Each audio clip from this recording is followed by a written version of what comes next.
Stop. You can't cut that power line. I'm standing in my driveway at 2 in the morning, staring at a woman holding bolt cutters like she's about to trim roses. She looks up at me and smiles. Watch me, Snot. My house goes dark. Inside, 20 feet away, my grandfather's oxygen machine shuts off. The steady hum that keeps him breathing disappears. Then the backup battery kicks in and starts flashing. 19 minutes. 18:17. That's how long we have before a Korean War veteran suffocates in his own bed. And the HOA president dusts off her hands and says, medical equipment doesn't belong in residential neighborhoods. Maybe next time you'll pay your fines. My fines? $47. That's what my grandfather's life is worth. Tara, so let me ask you something. If someone tried to kill your family member over HOA rules, what would you do? Because what I did next turned her perfect little kingdom into a nightmare she never saw coming. My name is Romang Dalaka. I'm an electrical contractor in Phoenix. Before that, I was Air Force. I learned wiring by working on systems where one mistake could drop a jet out of the sky. But the most important system I've ever protected isn't military hardware. It's my grandfather, Ezra. He raised me after my parents died in a car crash when I was 8. He's the kind of man who still stands for the national anthem, even though his knees sound like dry branches snapping. A few months ago, he left the VA hospital after severe pneumonia complications. The doctor said his lungs were scarred and he'd need supplemental oxygen indefinitely. So I bought a house specifically for him. Single story, quiet street, safe neighborhood. At least, that's what I thought. The neighborhood is called Will Heights. 47 homes built around a little central park with a gazebo nobody uses. Annual HOA dues, $890. At first, everything was fine.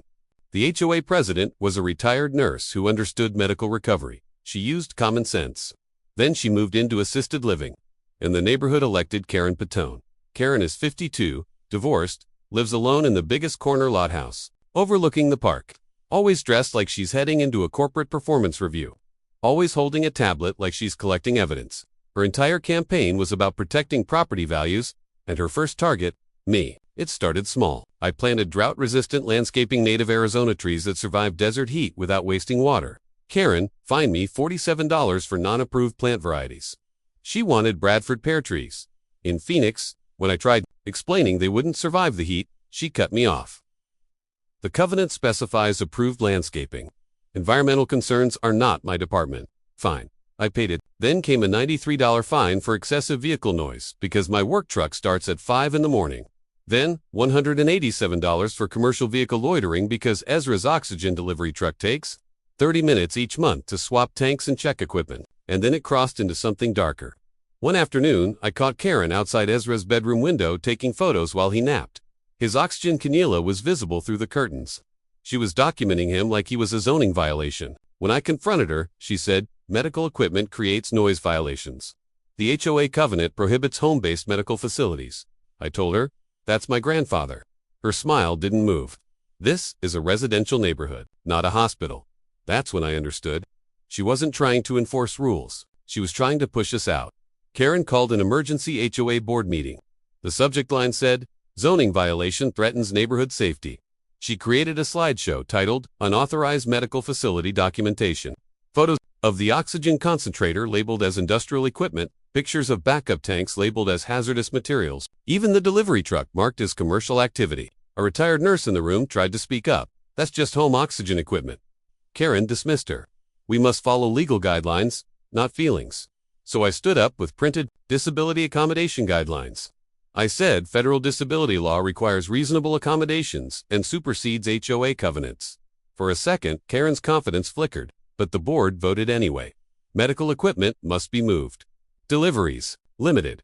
HOA approval required. They literally voted on whether my grandfather deserved to breathe comfortably in his own home. When the meeting ended, Karen walked up to me and said, I understand this is emotional, but you can find appropriate senior living facilities. I leaned closer and told her, you just made a very expensive mistake. Because if she wanted documentation, I could document too. I installed 4 security cameras around my property. Night vision, cloud backup, motion detection. If she was going to stalk a dying veteran, she would do it on record. And sure enough, one night at 11, I got an alert. Karen was in my backyard, with a flashlight and tape measure, trespassing while my grandfather slept. I filed a police report. The officer said it was a civil matter. Of course. Then came the certified letter. Emergency electrical hazard violation. Immediate utility disconnection required. She claimed the oxygen concentrator created a fire risk. She scheduled an inspection for when I would be away on a job, and then she didn't wait. At 2 in the morning, my phone rang. Ezra's voice. Was panicked? Roman, the power's out? The machine stopped. Battery says, 80 minutes. I drove home like a man possessed. When I arrived, Karen and 2 board members were standing inside the utility shed. The wire was cut. My grandfather was struggling in the dark. I screamed at her. She looked at me calmly and said, medical emergencies belong in hospitals. Neighbors came outside. A retired nurse rushed in to check Ezra's oxygen saturation. Call 911, she ordered. Paramedics arrived. They manually ventilated him while I reconnected wiring.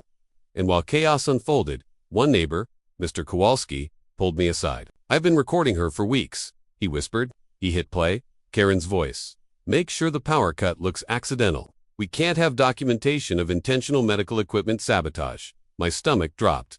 That wasn't HOA. Enforcement. That was premeditated. An EMT supervisor told me quietly, intentional sabotage of life support equipment is a federal crime. He handed me a card for the FBI. Karen had just upgraded herself from petty tyrant to criminal suspect. The next morning, while gathering paperwork, I found something that changed everything. Buried in the original property deed was a clause. Emergency medical equipment easement. Perpetual utility. Priority for life-sustaining devices. Supersede. Future HOA restrictions. Karen hadn't just violated HOA rules. She had violated a protected easement, and that gave me legal leverage.